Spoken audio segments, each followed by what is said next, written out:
Bismillahirrahmanirrahim. Assalamualaikum warahmatullahi wabarakatuh. Alhamdulillahirrabbilalamin. Allahumma sholli ala Muhammad wa ala ali sayyidina Muhammad.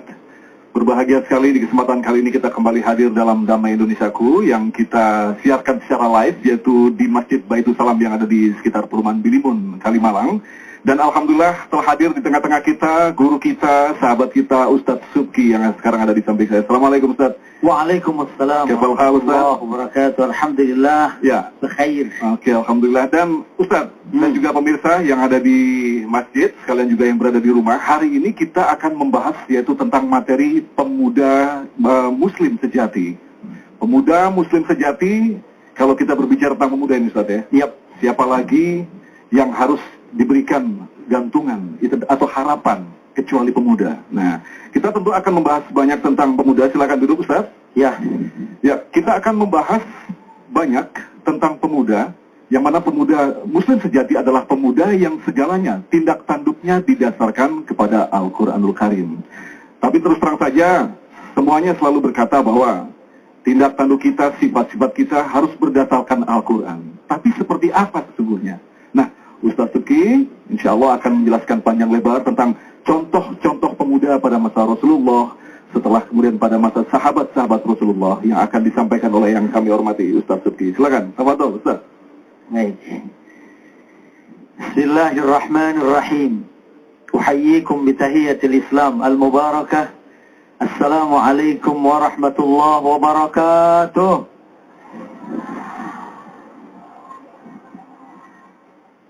Alhamdulillah, wassalatu wassalamu ala Sayyidina Rasulillah, Sayyidina Muhammad ibn Abdullah wa ala alihi wa ashabihi wa man tabi'ahum bi ihsanin ila yaumil qiyamah, amma ba'd. Qala ta'ala, a'udzu billahi minasy syaithanir rajim. Bismillahirrahmanirrahim. نحن نقص عليك نبأهم بالحق إنهم فتية آمنوا بربهم وزدناهم هدى صدق الله وصدق رسول الله ونحن على ذلك من الشاهدين والشاكرين والحمد لله رب segenap habaib, para ulama, para pemirsa TV One dimanapun Anda berada, Alhamdulillah kita berjumpa lagi dalam Damai Indonesiaku. Dan kali ini kita akan bicara tadi seperti yang sudah diantarkan oleh Ustadz Agung tadi tentang pemuda muslim sejati. Dan kebetulan yang hadir dua nih kayaknya pemuda semua nih. Alhamdulillah. Kira-kira kalau saya lihat nih umurnya 16 tahunan. Sepantaran penyanyi Justin Bieber. Bu, kenal nggak sama Justin Bieber? Kenal? Yang umur 70 aja kenal. Apalagi yang masih umur 16, 17, 18 yang kemarin kita saksikan konsernya bulan April. Dari bulan kemarin mereka rela berkeringat, keinjak-injak, ngeluarin duit 1 juta untuk beli tiket konsernya yang belum tentu jadi. Jangan-jangan pemirsa dulu, belum tentu jadi. Ya namanya masih bulan April. Ya, kalau sesuatu terjadi, wallahu a'lam.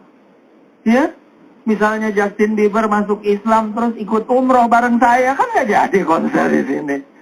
Betul. Nah ini kita bandingin dengan anak muda. Kira-kira kalau ada pengajian, kalau ada sholat jamaah, suruh bayar gitu, sholat jamaah 1 juta 1 orang. Kira-kira gimana Bu? Jangankan bayar 1 juta, gratis. Pengajian dikasih roti, kasih datang. Minumannya tersedia, betul.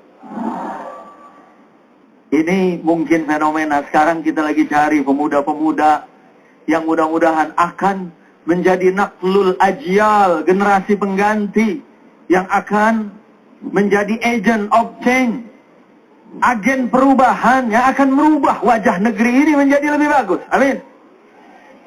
Ya kalau kita lihat bagaimana pemuda-pemuda masa itu ya yang betul-betul gerakan mereka diwarnai dengan Al-Qur'anul Karim. Dan sebelum saya sambung nanti, banyak kisah-kisah tentang pemuda yang nangis, sedih, nggak bisa ikut perang. Kalau sekarang nangis, sedih, nggak bisa ikut konser. Dulu nggak bisa ikut perang, mereka nangis. Bahkan ada yang ganjel kakinya supaya kelihatan tinggi, supaya ikut berjihad, berjuang di jalan Allah Subhanahu wa Ta'ala. Makanya emang ini generasi akhir. Kalau kita lihat sejauh mana pemahaman anak-anak muda kita dengan Quran dibandingin masa lalu.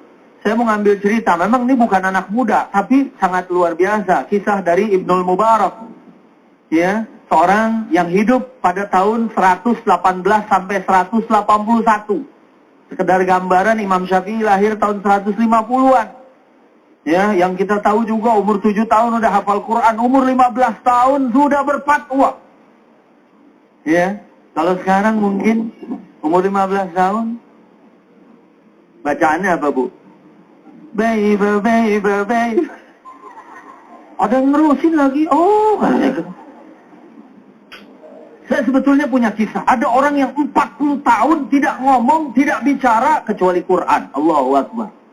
Ini dikisahkan oleh Abdullah ibn Al-Mubarak. Ya, selesai haji, ketemu sama seorang ini, begitu salam, Assalamualaikum warahmatullahi wabarakatuh, dijawabnya apa? Salamun qawlam mir rabbir rahim. Pakai surat ya. Begitu ditanya lagi, ya, ngapain di sini? Ya, kok ada di sini? Dia jawab pakai ayat, wa may yudlilillah fala hadiyalah. Siapa yang disesatkan Allah, nggak ada yang bisa memberikan petunjuk. Oh, berarti orang ini nyasar. Begitu ditanya, aina turidin, mau kemana? Dia jawab lagi pakai ayat, subhanalladzi asra bi 'abdihi lailan minal masjidil harami ilal masjidil aqsa. Subhanallah, tahu bahwa ini orang habis haji dan pengen pulang ke Masjidil Aqsa. Coba kalau ketemu sama anak muda sekarang, begitu ditanyain mau kemana, dia jawab subhanalladzi asra bi 'abdihi lailan minal masjidil harami ilal masjidil aqsa. Paling-paling anak-anak kita jawab shadaqallahul azim. Nauzubillah min.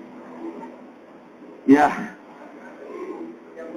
Catat di sini adalah mereka adalah agent of change. Ya. Cuman pada dasarnya kalau kita perhatikan sekarang, jujur saja barangkali generasi sekarang adalah jauh dari Al-Quran, Ustaz. Nah, sekarang nanti kita akan lanjutkan lagi setelah commercial break berikut ini. Tentu saja kita akan melanjutkan bagaimana generasi yang Al-Quran itu seperti apa. Tetaplah bersama kami, tentu saja kami juga nanti akan menghadirkan yaitu Ustadz kita Zainuddin MZ. Dan satu lagi, kita akan membahas satu tema yang sangat menarik yang sekarang ini sedang menjadi perbincangan kita, yaitu generasi alay. Menarik sekali, Ustaz ya. Oke, tetaplah bersama di Damai Indonesiaku. Ya pemirsa, Anda masih bersama kami dalam Damai Indonesiaku, di mana tema kita kali ini adalah generasi Muslim sejati. Mencermati apa yang tadi telah disampaikan oleh Ustadz Subki, bahwa zaman dulu, zamannya para tabi'in, ada orang yang berkata-kata dengan Al-Quran. Nah, kalau kita perhatikan sekarang, jujur deh, kita berkata-kata dengan berdasarkan apa kita juga tidak jelas. Bahkan dalam menyikapi informasi-informasi, perkembangan informasi yang begitu pesat, muncullah sebuah generasi yang disebut dengan generasi alay. Konon katanya generasi alay ini adalah diambil dari kata anak layangan, anak kampungan. Nah, nanti kita akan bahas tentang itu, Ustaz, dan alhamdulillah juga hadir di tengah-tengah kita Ibu Wulansari, seorang psikolog yang saat ini ada di soft paling depan. Assalamualaikum Ibu.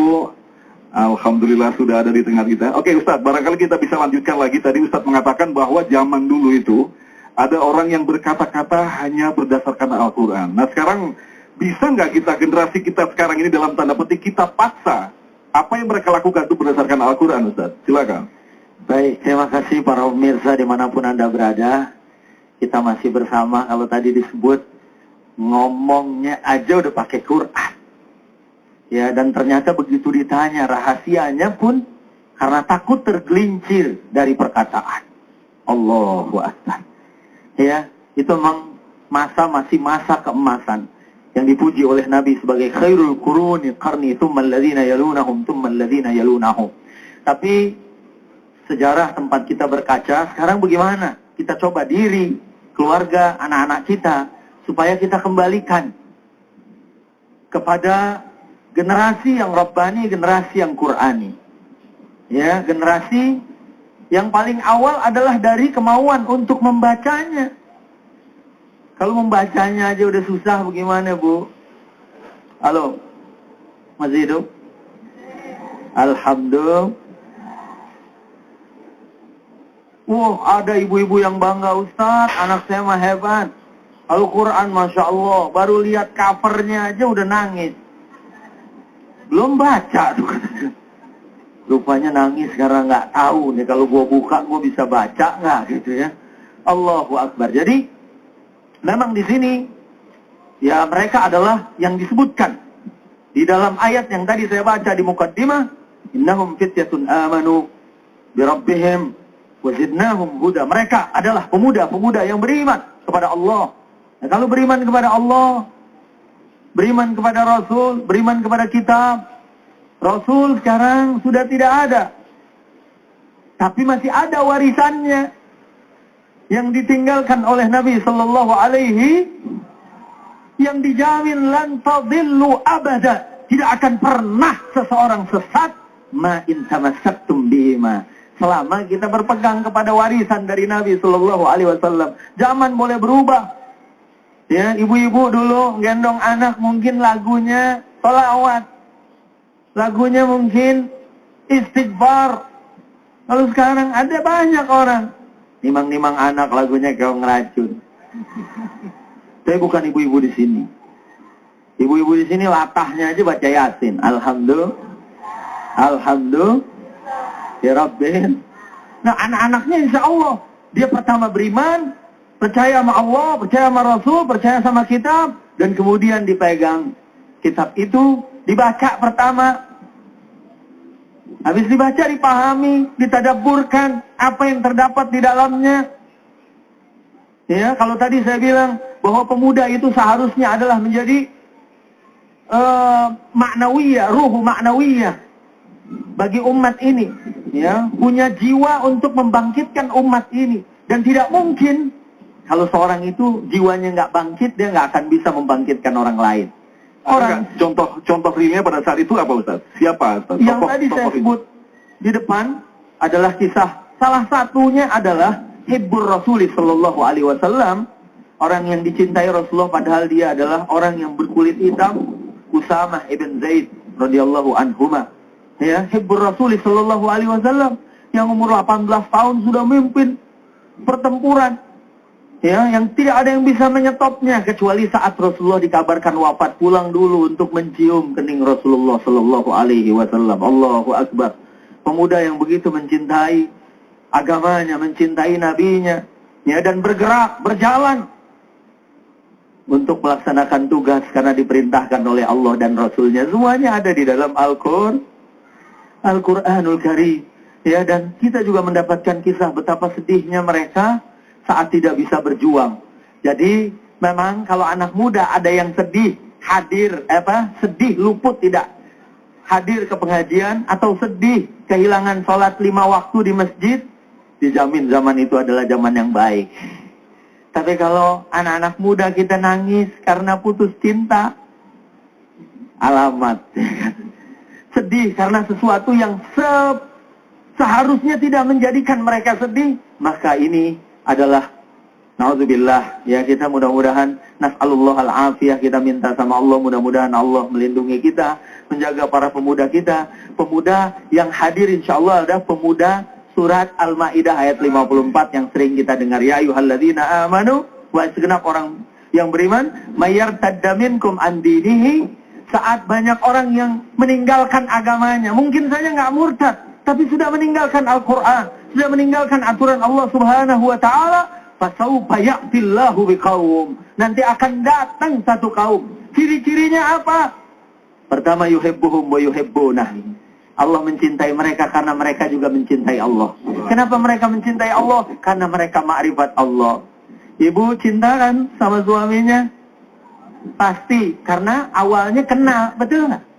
Kalau nggak kenal, masa tahu-tahu cinta kan? Kenal dulu, Masya Allah. Misalnya dulu suaminya ini main bolanya hebat. Ya Bu, nendang dari gawang ke gawang masuk. Wah, ini kayaknya calon suami saya. Mungkin baca Qur'annya bagus. Ya, waktu kita dengar, Masya Allah suaranya. Orang-orang pada tidur dengarnya gitu. Kita tertarik sama dia karena kenal. Para pemuda juga, kalau adam ma'rifatillah, adamu ma'rifatillah, artinya tidak mengenal Allah. Mana bisa cinta sama Allah dan tidak mungkin dicintai oleh Allah Subhanahu.